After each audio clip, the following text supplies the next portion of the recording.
अख्ख्या महाराष्ट्रामध्ये भारतीय जनता पार्टीमध्ये बडे बडे नेते येत आहेत हे तुम्हालाही माहिती आहे. नक्कीच त्या पद्धतीनं चर्चा चालू आहे, येणार आहेत बऱ्यापैकी. भविष्यामध्ये कदाचित अख्खा जिल्हासुद्धा भारतीय जनता पार्टीच्या कमळावर असेल एवढ्या लोकांची तयारी चालू आहे. पण त्या लेवलला, वरच्या लेवलला त्या गोष्टी घडत आहेत. नाव आमचे वरिष्ठ नक्की फोडतील, जाहीर करतील. आलेला आहे. बहादर तालुक्याचा अध्यक्ष म्हणून 20 एप्रिलला माझी नियुक्ती झाल्यानंतर पूर्ण पंचायत समिती गणांचा आम्ही आढावा घेतला. आज भारतीय जनता पार्टी इथे किती ताकदीची आहे हे आपल्या सर्वांना माहिती आहे आणि तशी ताकद अजूनही आमची व्यवस्थित आहे. आमचे सगळे कार्यकर्ते इंटॅक्ट आहेत. कार्यकर्ते जोरात आपापलं जे काही संघटनात्मक काम आहे हे त्यांच्या स्तरावर करत आहेत. याच्या पुढे आत्ता जे काही इथे आपल्या तालुक्यात ते काही स्थित्यंतर होत आहेत, वादविवाद कोणीतरी कोणाच्या तरी नावावर काहीतरी हे केलं जात आहे, त्या संदर्भात बोलायचं म्हणजे यथा राजा तथा प्रजा. आमचं जे नेतृत्व आहे आणि हे तुम्हाला सर्वांना सुपरिचित आहे, शांत, संयमी आणि बौद्धिक काम करणारं आमचं नेतृत्व आहे.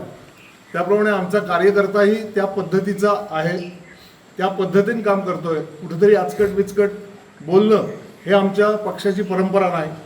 आमच्या नेत्यांवर गेल्या काही दिवसात उगाच काहीतरी वेडेवाकडे आरोप केले जात आहेत आणि आरोप करणारे जे आहेत हे आत्ता त्यांच्या पायाखालची वाळू सरकली आहे. आत्ता काही दिवसापूर्वी इथे झालेली स्थित्यंतर तुम्ही बघितलात, वेणेश्वर गटात आणि हे झालेलं आहे. त्याच्यामुळे काहीतरी बोलायचं. युतीमधले आमचे जे काही वादविवाद आहेत, आमचे अंतर्गत काही असतील, त्याला त्या स्तरावर उत्तरं दिली जातील. पण उगाचच आपल्या बुडाला काहीतरी आग लागली आहे आणि ती दाखवू नये म्हणून आमच्याबद्दल, आमच्या नेत्याबद्दल काहीतरी बोलायचं असं आता जे याच्यात चालू आहे, या संदर्भात आम्ही आत्ता इथे एकत्र आलो.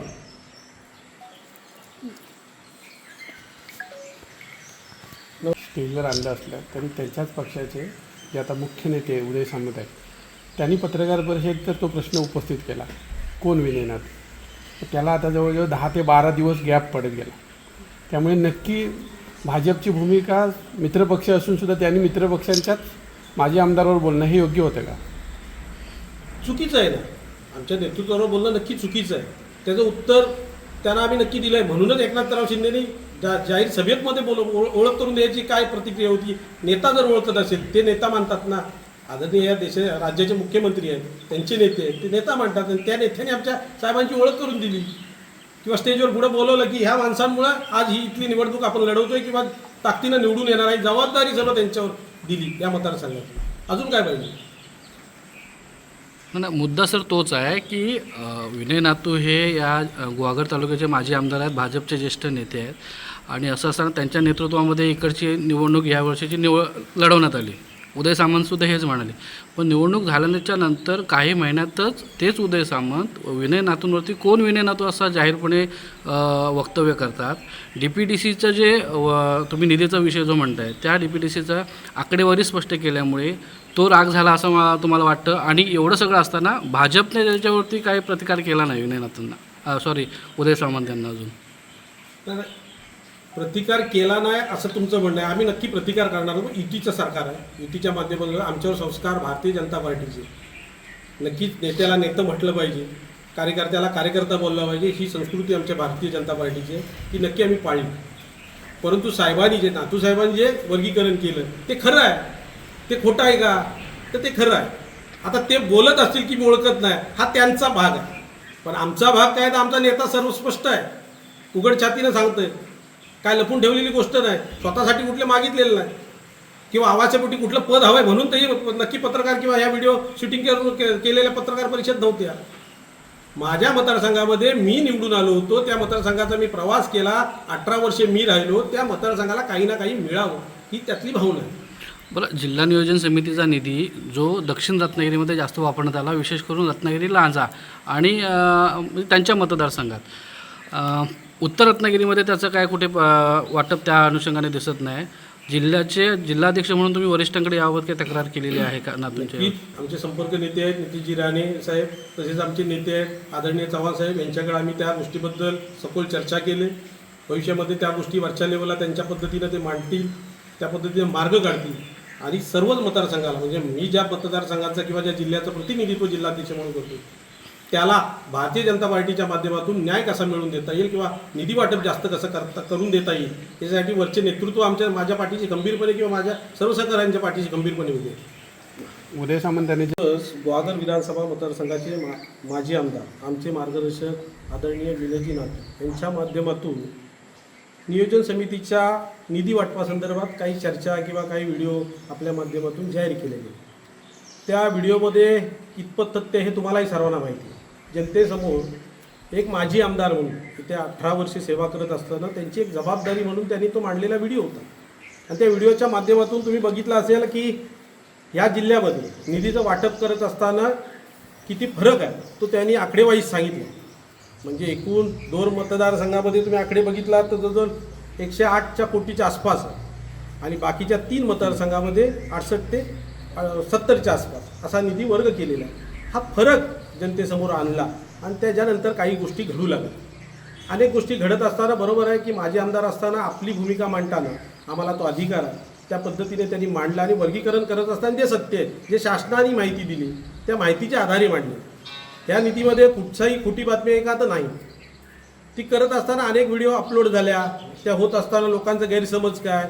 कालच तुम्ही बघितलं असाल की या मतदारसंघाचे आमदार आहेत प्रतिनिधित्व जे करतात त्याने अनेक भूमिका मांडताना वेगवेगळ्या पद्धतीनं आमच्यावर आरोप केले की आमच्या नेत्यावर काही शब्द वेगळ्या पद्धतीने मांडण्याचा त्यांनी अट्टास धरला किंवा केलं असेल. परंतु विनयजी नातूंनी एक दाखवून दिलं की आपण जे करताय ते वेगळं काय आहे आणि ह्या इथल्या लोकांचा इथल्या मतदारांचा लक्ष दुसरीकडे वेधावं किंवा जावं ह्याच्यासाठी त्यांनी मांडलेली ती भूमिका आहे. जर हे करायचं होतं तर निधीच्या माध्यमातून तुच्छ ज्या तुम्हाला लेखलं आहे, म्हणजे इथे तुम्ही प्रतिनिधित्व करताय, ग्वागरसाठी किती निधी आला आहे तोच बघितला तर इथला प्रतिनिधित्वाला किंवा प्रतिनिधीला तुच्छ लेखलं आहे असं त्याच्यातून स्पष्ट दिसतं.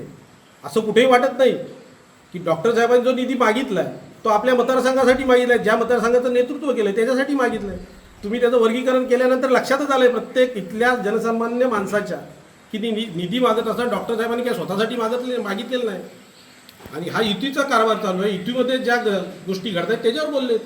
ते बोलताना कुठेही त्यांनी असं काय ठेवलेलं नाही की युतीत मी बोलताना कसं बोलू काय बोलू. वर्गीकरण करायचं योग्य पद्धतीनं मांडलं आहे. त्या माध्यमातून कालचे नेते बोलायला लागले.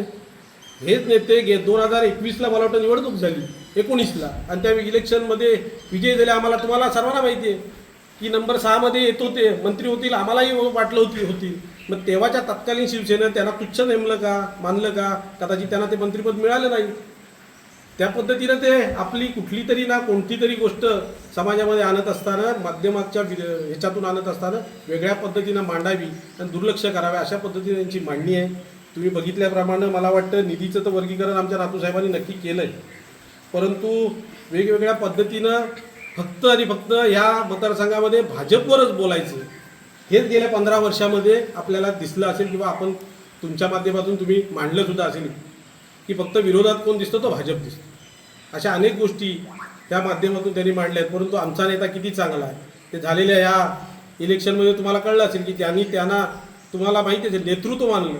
त्या नेतृत्वानं आदरणीय राज्याचे उपमुख्यमंत्री शिंदेसाहेबांनी नातूसाहेबांना पुढे घेऊन काय नातूसाहेबांनी केलं, त्यांची ओळख काय हे त्यांनीच करून दिलं आहे. त्याच्यामुळे नातूसाहेबांची ओळख वेगळी करण्यासाठी काहीच गरज नाही. त्यांना सर्व ज्ञात आहे, त्यांना सर्व ओळखतात. अगदी या राज्याचे मुख्यमंत्री नावासहित ओळखतात. एवढं नेतृत्व आमचं चांगलं आहे. बोला कोणाला काय म्हणून नक्कीच होऊ शकतो. कारण प्रत्येक ठिकाणी आम्ही आमच्या ताकदीनं लढण्याचा प्रयत्न करणार. जिल्हा परिषद आहे, पंचायत समिती आहे, नगरपंचायत आहे, नगरपालिका आहे, सर्वच ठिकाणी आमची ताकद आम्ही पणाला लावणार आणि तेवढी ताकद नक्की ग्वागरमध्ये तर नक्कीच आहे. भारतीय जनता पार्टी नंबर 1ला पक्ष आहे. हे तुम्ही कार्यकर्ते नक्की म्हणजे याचं कारण तुम्हाला कार्यकर्त्यांची संख्या बघितला तर भारतीय जनता पार्टीची ग्वागरमध्ये जास्त आहे. स्थानिक स्वराज्य संस्थेच्या निवडणुका उर्वरित जिल्ह्यामध्ये कशा स्वतंत्रपणे असतील की महायुती म्हणून असणार? वरिष्ठांचा जो निर्णय त्या निर्णयावर काम करणारी भारतीय जनता पार्टी आहे. तुम्ही कधीही बघितलात ज्या दिवशी उमेदवारी ते नातूसाहेब होते मागच्या इलेक्शनला आमदारकीच्या, परंतु वरिष्ठांचा निर्णय आला की आपल्याला युतीला जागा सोडण्यात आले. आम्ही त्यांचं काम केलं ना, लपून छपून पण नाही, उघड छातीनं केलं. शेवटच्या क्षणाला आमची उमेदवारी गेली, पण आम्ही खचलो का नाही. ज्या उमेदवाराला निवडून आणायचे त्याच्यासाठी सर्वतोपरी प्रयत्न केला. जशी परिस्थिती विधानसभेला आली, एकही जागा भाजपला सोडण्यात आली नाही वरिष्ठांकडून, तशीच परिस्थिती ह्या निवडणुकीला आली तर तुम्ही जिल्हा अध्यक्ष किंवा तुमच्या पक्षाची काय भूमिका असेल? 100% जर अशी परिस्थिती आली तर आमचे कार्यकर्ते वाऱ्यावर सोडणार नाही आम्ही. जो वरती असं आता आणि आत्ताची इलेक्शन आहे जिल्हा परिषद ती अशी होणार नाही याची मला खात्री आहे. नाहीतर आमची स्वतःची ताकद आम्ही उभी करणार जिल्ह्यामध्ये. तेवढं तर आम्हाला नेतृत्वानं परवानगी दिलेली आहे की तुम्ही तुमची ताकद लावा. प्रत्येक जिल्हा परिषद प्रत्येक पंचायत समिती आम्ही लढवू शकतो, एवढे आमचे उमेदवार आहेत, उभे करणार आम्ही. स्वबळावर लढण्याची ताकद तुम्ही ठेवली? 100% करू शकतो ना. वरचा आदेश आला की आम्ही करणार. आदेशाची फक्त पाळणूक करणं ह्याच्यासाठी भारतीय जनता पार्टी तुम्ही बघितलं असाल या वागरमध्ये, त्याच्यामुळेच भारतीय जनता पार्टीचं पक्षाची कार्यकारिणी किंवा कार्यकर्ते शांत आहे, संयमी आहे. वरनं आदेश आला की तुम्ही बघा प्रत्येक जागेवर आमचा उमेदवार नक्की असेल. विधानसभेसारखाच आदेश आला तर असं मला म्हणायचं नाही ना, असं होणार नाही.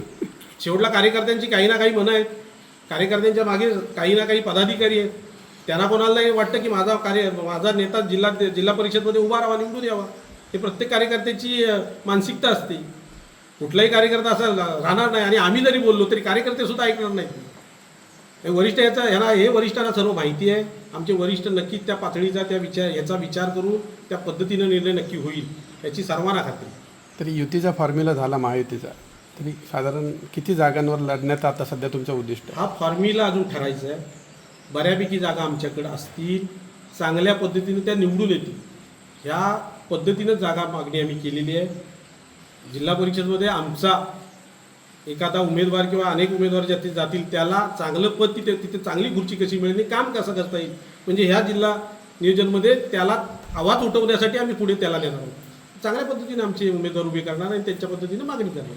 बरं, काल स्थानिक आमदार भास्कर जाधव यांची वेंगटेश्वरमध्ये एक मेळावा पार पडला. त्या मेळाव्यामध्ये त्यांनी खोतकीबाबत एक वक्तव्य केलेलं आहे, जे की विशेष करून भाजपच्याच म्हणजे विनय नातू यांच्यावरतीच त्यांनी ते टार्गेट केलं आहे. हा काय त्यांचा नवीन अजेंडा नव्हे. 2009ला आले तेव्हा पण त्यांनी खोतकीच केला की ते प्रत्येक टायमाला खोतकी दाखवतात. इलेक्शन आलं की खोतकी अशी आहे, खोतकीमुळे चालते. पण तुम्ही बघितलात नातूसाहेबांचे तात्यासाहेब नातूंनी काम केलेलं असेल, एवढ्या सर्व शाळा असतील सर्वांच्या ताब्यात दिल्या की मग ती काय खोतकी होती का? विद्यार्थ्यांना घडवलंच ना. खोतकी असती तर ती इथली सर्व शाळा कॉलेज त्यांच्या स्वतःच्या ताब्यात ठेवली असती. तुम्हालाही माहिती आहे. तुम्ही प्रश्न त्यांना विचारला पाहिजे खरा. कालच्या सभेकडे कसं बघता तुम्ही? त्यांनी त्यांच्या पद्धतीने त्यांच्यासाठी घेतलेली, कारण तुम्हाला माहिती आहे जिल्हा परिषदचे काही त्यांचे सहकारी गेले सोडून आणि ही मानसिकता त्यांची ढासळली. त्याच्यामुळे ह्या अनेक त्या वल्गण्या करत असतात. त्यांचं तुम्हाला माहिती आहे, ते करत राहतील. परंतु आता ह्या वागरमध्ये तसं चालणार नाही. जसे आज तसं उत्तर आम्ही सुद्धा देणार. ज्या पद्धतीनं ते बोलतील त्या पद्धतीने पण आम्ही आमचे संस्कार सोडले नाहीत आणि सोडले नाहीत आणि सोडणार नाही. मी 10-12 वर्ष या पार्टीमध्ये चांगल्या पद्धतीनं काम करतो, मलाही कळतं. परंतु पार्टीला धरूनच काही प्रतिक्रिया द्याव्यात अशी आमची परंपरा आहे, ते आम्ही पाळतो. कोण येईल त्याला सर्वांना तुच्छ तुम्ही समजत असाल तर आपली पात्रता पण आपण बघितली पाहिजे. तुम्ही बघितलं असेल मागच्या कालखंडामध्ये आतापर्यंत त्यांच्या पक्षामध्ये त्यांना तुच्छ समजलं गेलं आहे. ज्या पद्धतीनं ते नेतृत्व करायला जातात किंवा नेतृत्व आहे त्यांचं, त्या पद्धतीची त्यांना वागणूक कुठे दिली? मग आम्ही म्हणायचं का त्यांना तुच्छ वागणूक दिली म्हणून? ते सुद्धा त्यांनी एकदा पाठी वळून पाहिलं पाहिजे. आणि पत्रकार म्हणून मला तुम्हाला हे करायचं की तुम्ही एकदा विचारलं पाहिजे की तुम्हाला न्याय देता असताना वागणूक तुम्हाला पण आम्हाला कुठेतरी फरक जाणवतोय, बोललं पाहिजे तुम्ही.